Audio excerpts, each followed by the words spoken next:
Thank you. Well, hello, conference. And it is great to see you all today. Isn't Donna brilliant? Look, conference, we are going to get Donna elected as the first mayor of Hampshire and the Isle of Wight. Forget the King of the North, we're going to have a Queen of the South. And it's going to be Donna Jones. Now, I want to talk to you today about 4 famous blondes. 4 famous blondes who tell the story of the predicament that our party is in today and how we're going to get out of it. Because right now, it's true, it's tough being a Tory. 6 months ago, the Tory legend, Sir Michael Fabricant, went on the Big Brother house. He lasted 4 days. Last week, one of our party's most energetic campaigners, Emily Hewitson, entered the Big Brother house. She lasted 11 hours. She didn't even get to spend the night. And now, conference, I've heard that a 3rd Tory blonde is in negotiations to enter the Big Brother house. Liz Truss. But the negotiations have broken down, conference. She's asking to be paid by the minute. Too soon, perhaps. Too soon. Look, I'll come back to the blondes in a moment. But, conference, it's not all doom and gloom right now.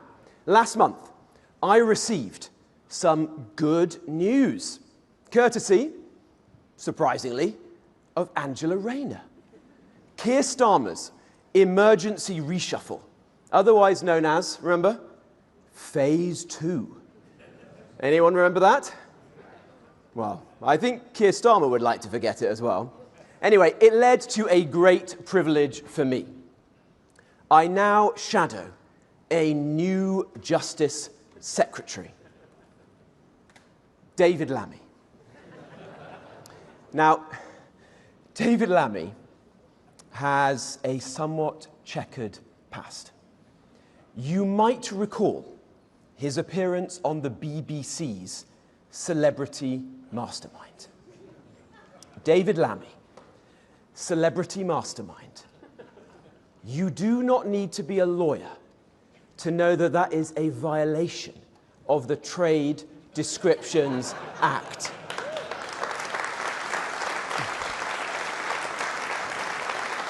He was asked, which famous blue cheese is paired with port? He replied, Red Leicester. It gets worse. It gets worse. Which Marie won the Nobel Prize for Physics? He replied instantly, Marie Antoinette. And my personal favorite, which monarch succeeded Henry VIII? His answer, Henry VII.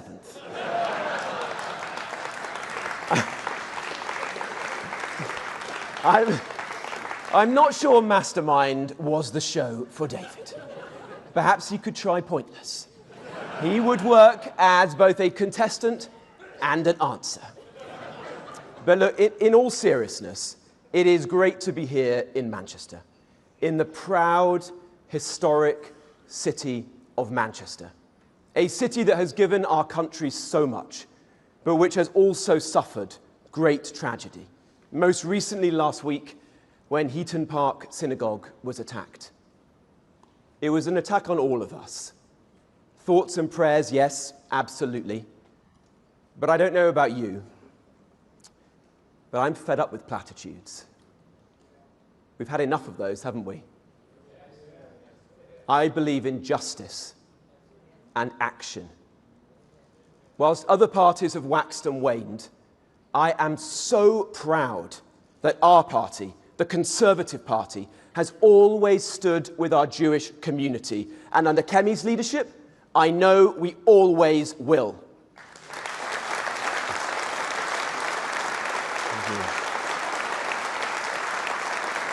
Because conference, a Britain where our British Jewish friends are afraid is not Britain, and we will never stand for it.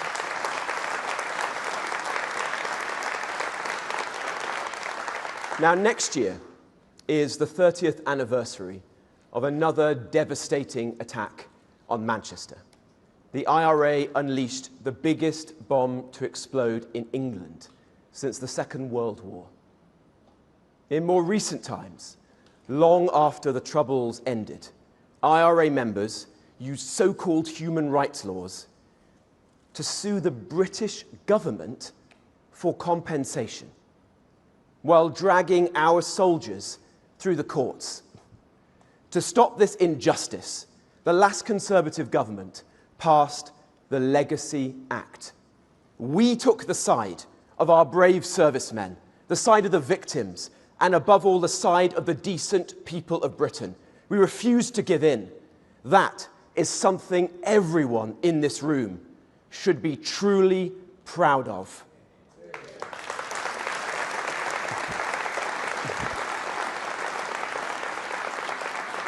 Now, I had a moral reason to back that bill, but I also had a personal one. Like most Saturdays, my nan and granddad, Ivy and Sid, were here. They're in Manchester city centre when the bomb went off. And we heard about it back home on the radio, and we had an anxious couple of hours whilst we waited until finally we heard that my grandparents had arrived home safely and weren't hurt.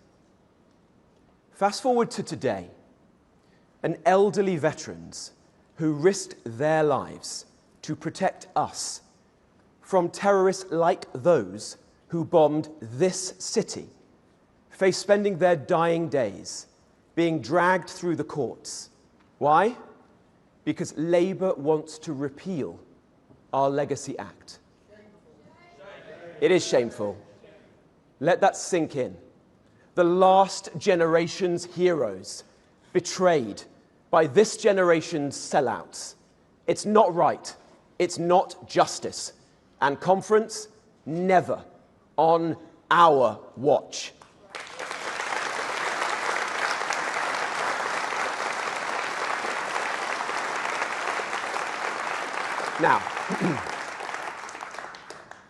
Now, we all knew that Keir Starmer would be a bad Prime Minister. But I don't think anyone anticipated he would be this bad. He's combined the management style of David Brent with the administrative grip of Blackadder's Baldrick. He's proven himself to be a freebie-grabbing, free speech stifling, criminal releasing, tax raising, farmer hating, Brexit betraying, aspiration sapping, sorry excuse for a leader. And conference,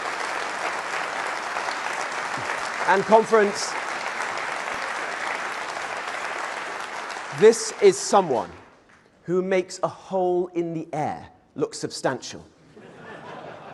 Peter Mandelson appeared trustworthy, and Mr. Bean looked like a model of competence and grip. But despite all this, and this might surprise you, I think we've got reason to be optimistic. And that's because, in ways that matter most profoundly, the fantasists masquerading as experts, are seeing their myths busted. The people got it right, while they got it wrong.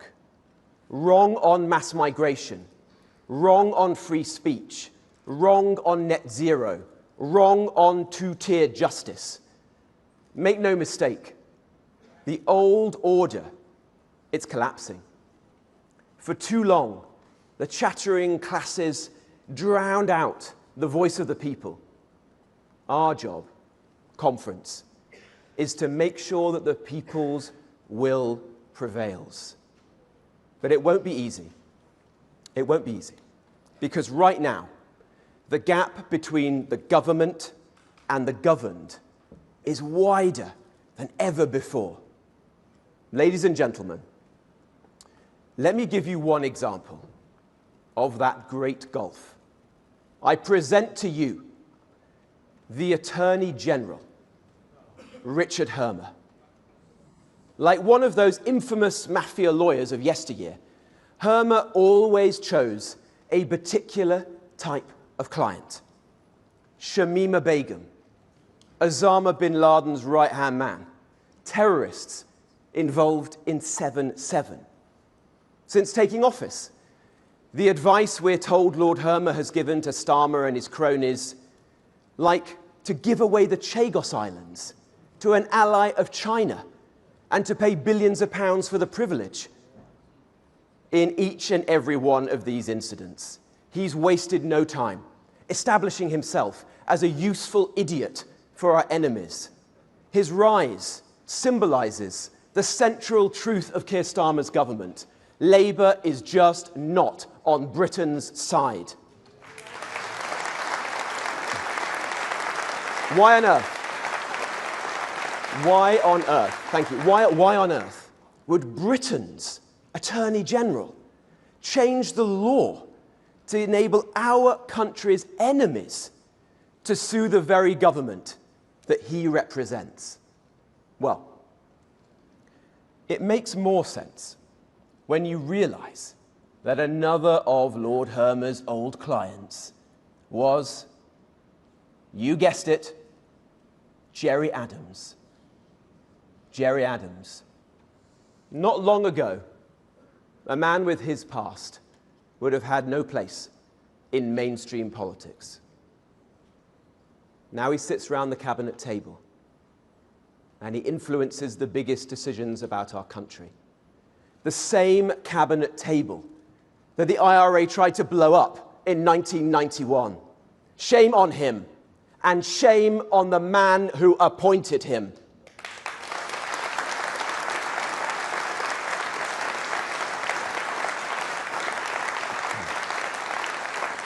Now, last week at Labour conference, Labour lined up to attack me for scrutinising judges, for mind-bogglingly absurd judgments, like the Albanian criminal who avoided deportation because his son didn't like the taste of chicken nuggets in Albania. Labour just don't get it. They don't get it. They really don't. Now, you might be wondering, what have I got in this box? Well, don't worry. I'm not about to do a Michael Fabricant tribute act. This is actually serious. For those of you at the back of the room who can't see, I have here a judge's wig. It's something we should all respect and revere. When a judge dons a wig, it signifies the transition from their everyday personality, their identity, to that of a legal arbiter. It's a visual representation of the judge's role as an unbiased mediator, focused solely, only, on upholding the law and delivering justice. An unbiased mediator. That is what a judge should be. And that is what the vast majority of judges in our legal system do. They wear the wig. They respect and revere it. And that is why, in turn, our legal system is respected and revered all around the world. But we've got a problem. Conference, we have a problem. It's one that Labour choose to ignore. Today, I've uncovered dozens of judges with links to Open Borders charities who take to social media to broadcast their Open Borders views, who spent their whole careers fighting to keep illegal migrants in this country. Some even continue to do so whilst astonishingly serving as judges. It's like finding out halfway through a football match that the ref is actually a season ticket holder for the other side. The public rightly ask, how independent are they? They dishonor generations of independent jurists who came before them, and they undermine the people's trust in the law itself. Judges who blur the line between adjudication and activism can have no place in our justice system.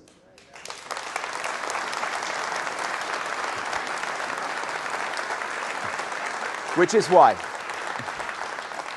why we won't just tinker with a broken system and reform immigration tribunals. We will abolish them once and for all. And we won't stop there. We will restore the proper role of our judiciary, putting ultimate power back where it belongs, in the hands of Parliament and ministers, accountable to you, the people of our country. So I can announce today that we will restore the office of the Lord Chancellor to its former glory.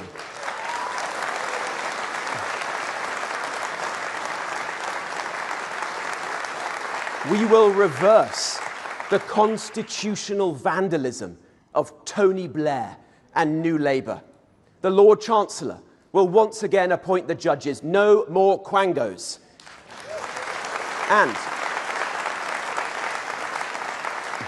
And they will be instructed never to permit political activists of any political hue to don the wig ever again.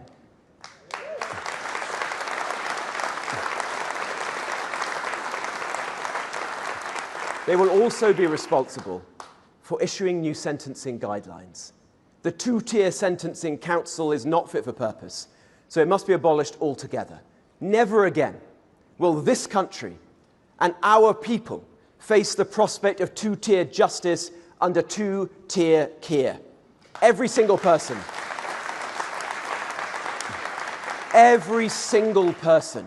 treated exactly the same. Not equity, equality. That, ladies and gentlemen, is the conservative, no, that is the British way to do justice.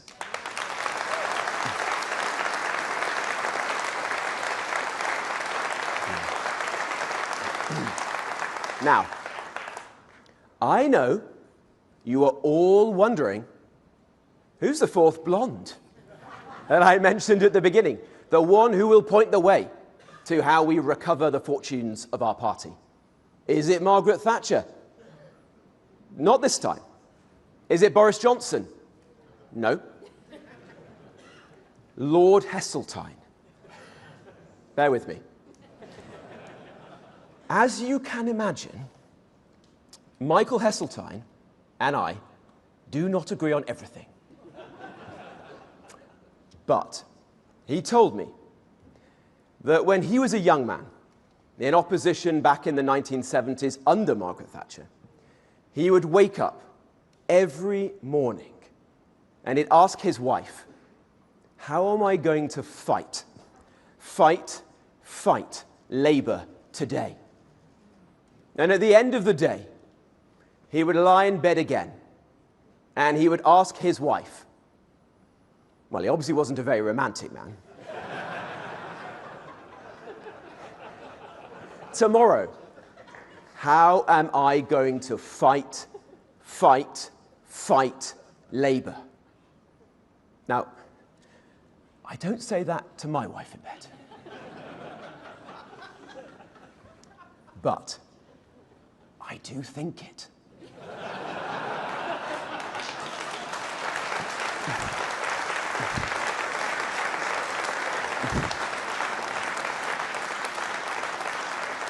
And that is what each and every one of us must do.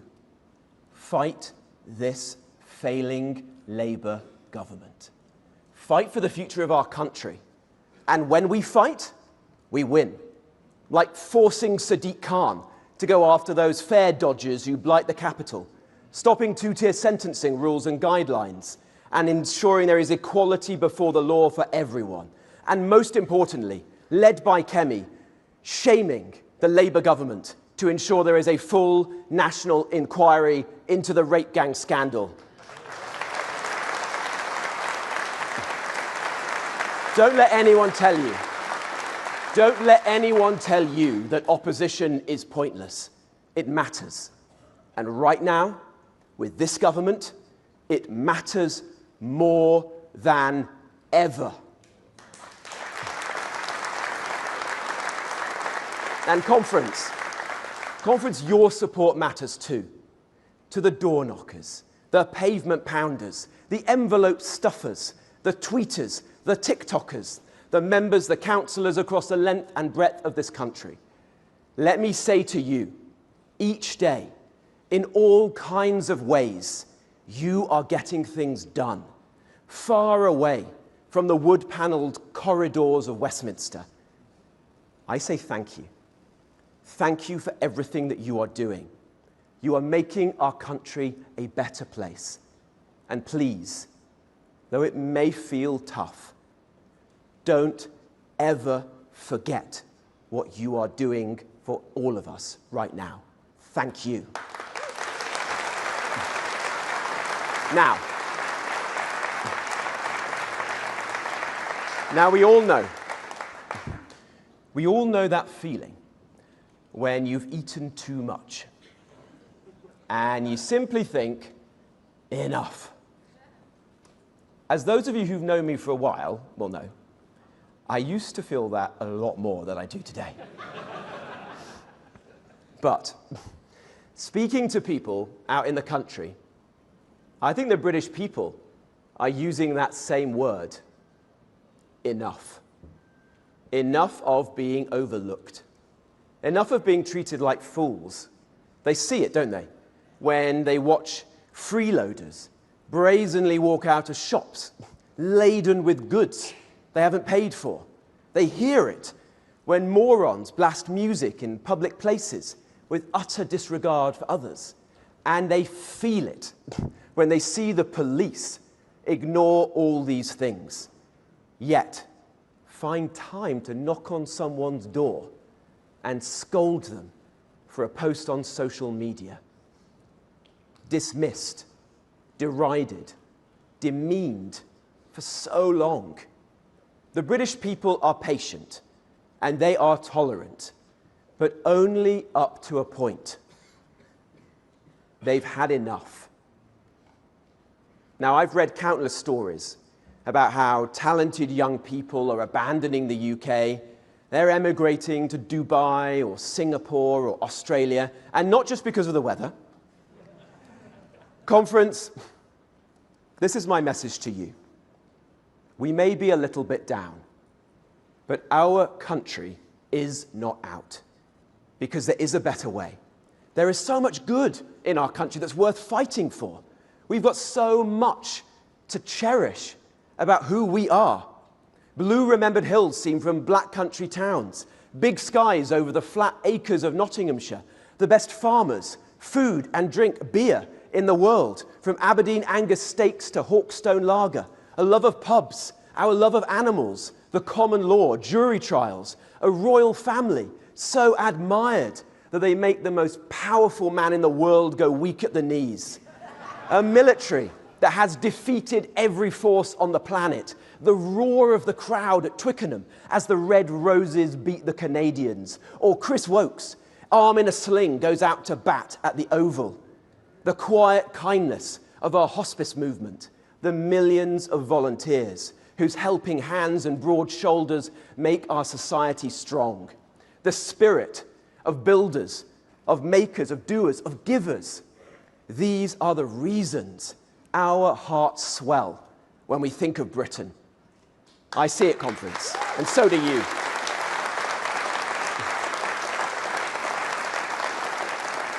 I see it when I travel around our country, even making the occasional video. I've developed a Michael Portillo-esque knowledge of Britain's motorway service stations. So if you're watching, hello to my friends at Greg's, at Peterborough North Services. You might see me later this week. But above all, as I've been visiting communities, I've asked a lot of questions. And I'm telling you, out there, the spirit is strong. I felt it when I went to Epping and stood with mums, local mums, sick of illegal migration and determined to keep their families safe. I felt it when I went out with tradesmen, gas fitters like my dad, sick of their livelihoods being wrecked when scumbags break into their vans and nick their tools and sell them in plain sight at the local car boot sale. I felt it when I talked to folk putting up flags, sick of their identity being sneered at. The collapse of the old order is in sight. A new one is coming because the British people are fighting back. And conference, there's absolutely nothing that Labour can do to stop them.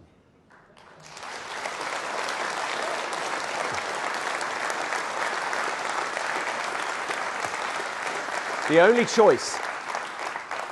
choice we have is whether we have the spirit to fight with them.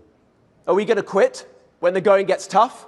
No. Are we going to dig deep and fight like never before? Yes. How long will our battle last? As long as it takes. Because Britain, for all its present flaws, is too precious to lose. Let me not see our country's honour fade.